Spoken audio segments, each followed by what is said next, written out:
आप सभी का स्वागत है मुंशी प्रेमचंद की प्रेरणादायक कहानी आप बीती की इस वॉइस ओवर में।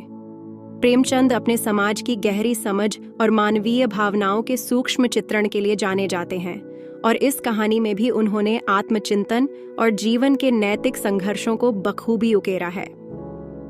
आप बीती एक ऐसी कहानी है जो हमें अपने अनुभवों के माध्यम से दुनिया को समझने और उसके प्रति अपनी धारणा को परखने के लिए प्रेरित करती है। इसमें व्यक्तिगत अनुभवों, आत्ममंथन और मनोवैज्ञानिक उलझनों की गहराई को छूते हुए जीवन के छोटे छोटे पहलुओं पर प्रकाश डाला गया है। आइए इस कहानी के जरिए प्रेमचंद की कालजयी लेखनी के संसार में डूबें। अधिकांश साहित्य सेवियों के जीवन में एक ऐसा समय आता है जब पाठकगण उनके पास श्रद्धापूर्ण पत्र भेजने लगते हैं। कोई उनकी रचना शैली की प्रशंसा करता है, कोई उनके सद्विचारों पर मुग्ध हो जाता है। लेखक को भी कुछ दिनों से यह सौभाग्य प्राप्त है। ऐसे पत्रों को पढ़ कर उसका हृदय कितना गदगद हो जाता है, इसे किसी साहित्य सेवी ही से पूछना चाहिए। अपने फटे कंबल पर बैठा हुआ वह गर्व और आत्मगौरव की लहरों में डूब जाता है। भूल जाता है कि रात को गीली लकड़ी से भोजन पकाने के कारण सिर में कितना दर्द हो रहा था। खटमलों और मच्छरों ने रात भर कैसे नींद हराम कर दी थी। मैं भी कुछ हूँ, यह अहंकार उसे एक क्षण के लिए उन्मत्त बना देता है। पिछले साल सावन के महीने में मुझे एक ऐसा ही पत्र मिला। उसमें मेरी क्षुद्र रचनाओं की दिल खोलकर दाद दी गई थी। पत्र प्रेषक महोदय स्वयं एक अच्छे कवि थे। मैं उनकी कविताएं पत्रिकाओं में अक्सर देखा करता था। यह पत्र पढ़कर फूला न समाया। उसी वक्त जवाब लिखने बैठा। उस तरंग में जो कुछ लिख गया इस समय याद नहीं। इतना जरूर याद है कि पत्र आदि से अंत तक प्रेम के उद्गारों से भरा हुआ था। मैंने कभी कविता नहीं की और न कोई गद्य काव्य ही लिखा, पर भाषा को जितना संवार सकता था उतना संवारा। यहाँ तक कि जब पत्र समाप्त करके दोबारा पढ़ा तो कविता का आनंद आया। सारा पत्र भाव लालित्य से परिपूर्ण था।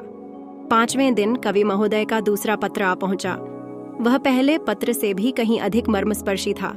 प्यारे भैया कहकर मुझे संबोधित किया गया था। मेरी रचनाओं की सूची और प्रकाशकों के नाम ठिकाने पूछे गए थे। अंत में यह शुभ समाचार है कि मेरी पत्नी जी को आपके ऊपर बड़ी श्रद्धा है। वह बड़े प्रेम से आपकी रचनाओं को पढ़ती हैं।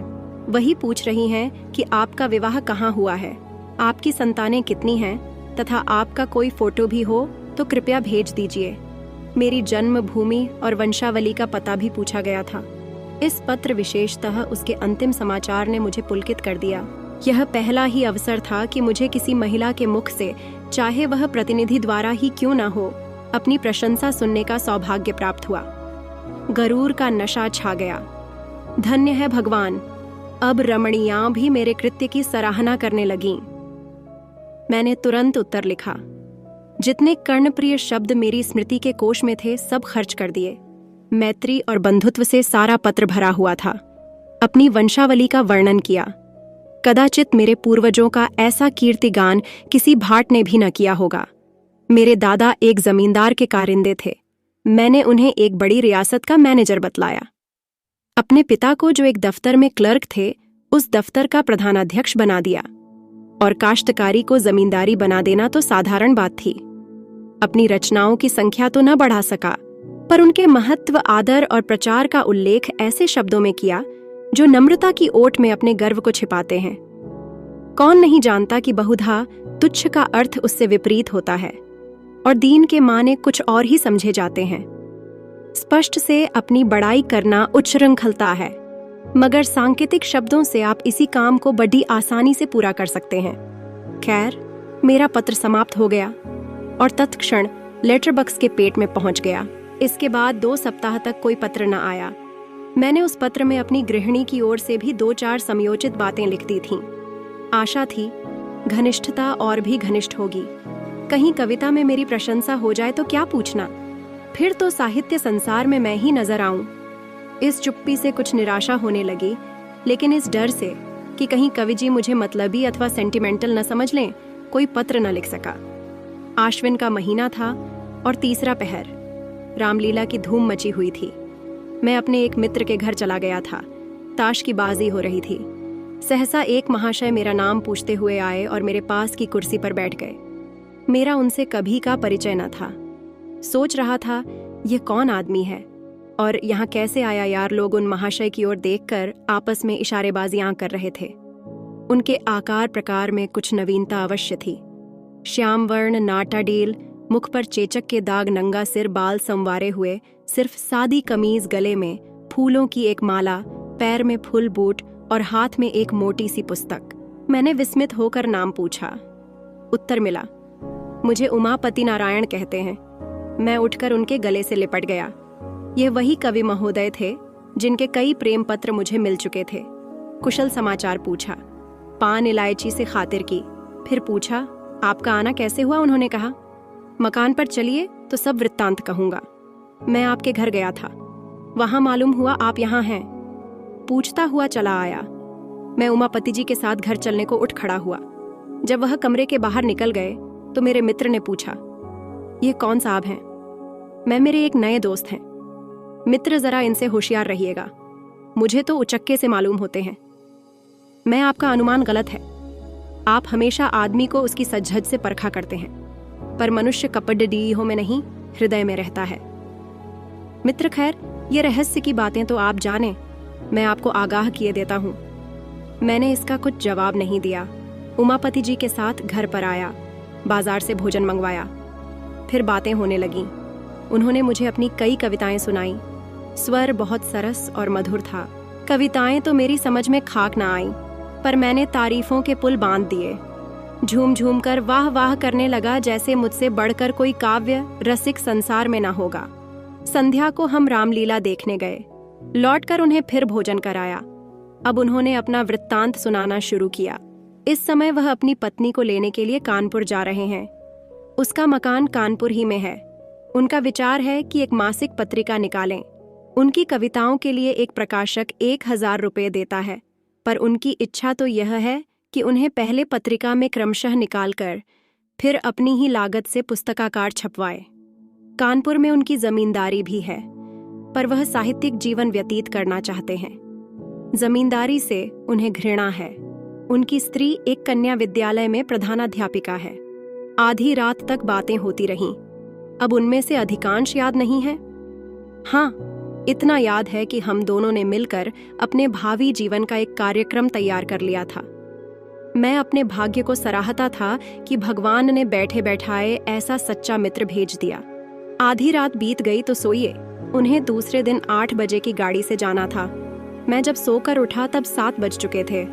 उमापति जी हाथ मुंह धोए तैयार बैठे थे। बोले, अब आज्ञा दीजिए, लौटते समय इधर ही से जाऊंगा। इस समय आपको कुछ कष्ट दे रहा हूँ, क्षमा कीजिएगा। मैं कल चला तो प्रातःकाल के 4 बजे थे। 2 बजे रात से पड़ा जाग रहा था कि कहीं नींद न आ जाए, बल्कि यूं समझिए कि सारी रात जागना पड़ा, क्योंकि चलने की चिंता लगी हुई थी। गाड़ी में बैठा तो झपकियां आने लगीं। कोट उतार कर रख दिया और लेट गया। तुरंत नींद आ गई। मुगलसराय में नींद खुली। कोट गायब। नीचे ऊपर चारों तरफ देखा, कहीं पता नहीं। समझ गया किसी महाशय ने उड़ा दिया। सोने की सजा मिल गई। कोट में 50 रुपये खर्च के लिए रखे थे, वे भी उसके साथ उड़ गए। आप मुझे 50 रुपये दें, पत्नी को मैके से लाना है, कुछ कपड़े वगैरह ले जाने पड़ेंगे। फिर ससुराल में सैकड़ों तरह के नेक जोग लगने हैं। कदम कदम पर रुपए खर्च होते हैं। न खर्च कीजिए तो हंसी हो। मैं इधर से लौटूंगा तो देता जाऊंगा। मैं बड़े संकोच में पड़ गया। एक बार पहले भी धोखा खा चुका था। तुरंत भ्रम हुआ कहीं अब की फिर वही दशा ना हो, लेकिन शीघ्र ही मन के इस अविश्वास पर लज्जित हुआ। संसार में सभी मनुष्य एक से नहीं होते। यह बेचारे इतने सज्जन हैं, इस समय संकट में पड़ गए हैं और मिथ्या संदेह में पड़ा हुआ हूं। घर में आकर पत्नी से कहा, तुम्हारे पास कुछ रुपए तो नहीं है?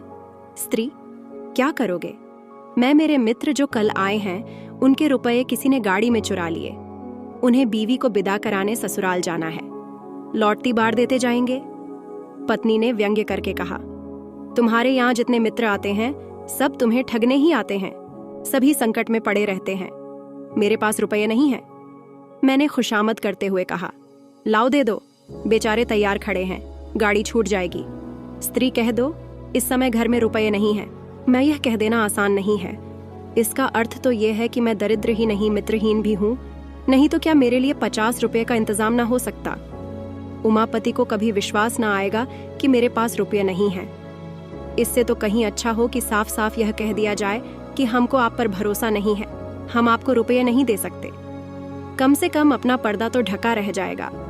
श्रीमती ने झुंझलाकर संदूक की कुंजी मेरे आगे फेंक दी और कहा, तुम्हें जितना बहस करना आता है उतना कहीं आदमियों को परखना आता तो अब तक आदमी हो गए होते। ले जाओ, दे दो। किसी तरह तुम्हारी मर्जात तो बनी रहे, लेकिन उधार समझकर मत दो, यह समझ लो कि पानी में फेंके देते हैं। मुझे आम खाने से काम था, पेड़ गिनने से नहीं। चुपके से रुपये निकाले और लाकर उमापति को दे दिए। फिर लौटती बार आकर रुपये दे जाने का आश्वासन देकर वह चल दिए। 7वें दिन शाम को वह घर से लौट आए। उनकी पत्नी और पुत्री भी साथ थीं। मेरी पत्नी ने शक्कर और दही खिलाकर उनका स्वागत किया। मुंह दिखाई के 20 रुपए दिए। उनकी पुत्री को भी मिठाई खाने को 2 रुपए दिए। मैंने समझा था उमापति आते ही आते मेरे रुपये गिनने लगेंगे, लेकिन उन्होंने पहर रात गए तक रुपयों का नाम भी नहीं लिया। जब मैं घर में सोने गया तो बीवी से कहा, इन्होंने तो रुपये नहीं दिए जी। पत्नी ने व्यंग्य से हंसकर कहा, तो क्या सचमुच तुम्हें आशा थी कि वह आते ही आते तुम्हारे हाथ में रुपये रख देंगे? मैंने तो तुमसे पहले ही कह दिया था कि फिर पाने की आशा से रुपये मत दो। यही समझ लो कि किसी मित्र को सहायतार्थ दे दिए। लेकिन तुम भी विचित्र आदमी हो। मैं लज्जित और चुप हो रहा। उमापति जी 2 दिन रहे।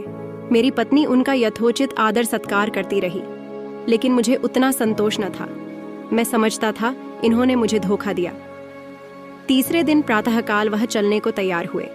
मुझे अब भी आशा थी कि वह रुपये देकर जाएंगे, लेकिन जब उनकी नई राम कहानी सुनी तो सन्नाटे में आ गया। वह अपना बिस्तर बांधते हुए बोले, बड़ा ही खेद है कि मैं अब की बार आपके रुपये न दे सका। बात यह है कि मकान पर पिताजी से भेंट ही नहीं हुई। वह तहसील वसूल करने गांव चले गए थे और मुझे इतना अवकाश न था कि गांव तक जाता। रेल का रास्ता नहीं है, बैलगाड़ियों पर जाना पड़ता है। इसीलिए मैं एक दिन मकान पर रहकर ससुराल चला गया। वहां सब रुपये खर्च हो गए। विदाई के रुपये न मिल जाते तो यहां तक आना कठिन था। अब मेरे पास रेल का किराया तक नहीं है। आप मुझे 25 रुपये दें और दे दें, मैं वहां जाते ही भेज दूंगा। मेरे पास इक्के तक का किराया नहीं है। जी में तो आया कि टका सा जवाब दे दूं, पर इतनी अशिष्टता न हो सकी। फिर पत्नी के पास गया और रुपये मांगे। अब की उन्होंने बिना कुछ कहे सुने रुपये निकालकर मेरे हवाले कर दिए। मैंने उदासीन भाव से रुपये उमापति जी को दिए। जब उनकी पुत्री और अर्धांगिनी जीने से उतर गईं, तो उन्होंने बिस्तर उठाया और मुझे प्रणाम किया। मैंने बैठे बैठे सर हिलाकर जवाब दिया। उन्हें सडीक तक पहुंचाने भी न गया। 1 सप्ताह के बाद उमापति जी ने लिखा, मैं कार्यवश बरार जा रहा हूं, लौट कर रुपये भेजूंगा। 15 दिन के बाद एक पत्र लिखकर कुशल समाचार पूछे। कोई उत्तर न आया। 15 दिन के बाद फिर रुपयों का तकाजा किया। उसका भी कुछ जवाब न मिला। 1 महीने के बाद फिर तकाजा किया। उसका भी यही हाल। एक रजिस्ट्री पत्र भेजा। वह पहुंच गया, इसमें संदेह नहीं, लेकिन जवाब उसका भी ना आया। समझ गया समझदार जोरू ने जो कुछ कहा था वह अक्षरशः सत्य था। निराश होकर चुप हो रहा। इन पत्रों की मैंने पत्नी से चर्चा भी नहीं की और न उसी ने कुछ इस बारे में पूछा। इस कपट व्यवहार का मुझ पर वही असर पड़ा जो साधारणतः स्वाभाविक रूप से पड़ना चाहिए। कोई ऊंची और पवित्र आत्मा इस छल पर भी अटल रह सकती थी। उसे यह समझकर संतोष हो सकता था कि मैंने अपने कर्तव्य को पूरा कर दिया। यदि आर्णी ने आरंड नहीं चुकाया तो मेरा क्या अपराध? पर मैं इतना उदार नहीं हूं। यहाँ तो महीनों सिर खपाता हूँ, कलम घिसता हूँ, तब जाकर नगद नारायण के दर्शन होते हैं। इसी महीने की बात है, मेरे यंत्रलय में एक नया कंपोजिटर बिहार प्रांत से आया। काम में चतुर जान पड़ता था। मैंने उसे 15 रुपये मासिक पर नौकर रख लिया। पहले किसी अंग्रेजी स्कूल में पढ़ता था। असहयोग के कारण पढ़ना छोड़ बैठा था। घर वालों ने किसी प्रकार की सहायता देने से इनकार किया। विवश होकर उसने जीविका के लिए यह पेशा अख्तियार कर लिया। कोई 17-18 वर्ष की उम्र थी। स्वभाव में गंभीरता थी। बातचीत बहुत सलीके से करता था। यहाँ आने के तीसरे दिन बुखार आने लगा।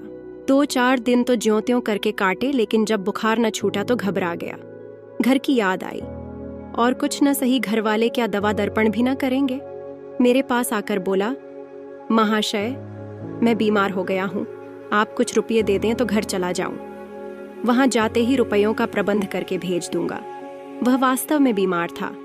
मैं उससे भली भांति परिचित था। यह भी जानता था कि यहाँ रहकर वह कभी स्वास्थ्य लाभ नहीं कर सकता।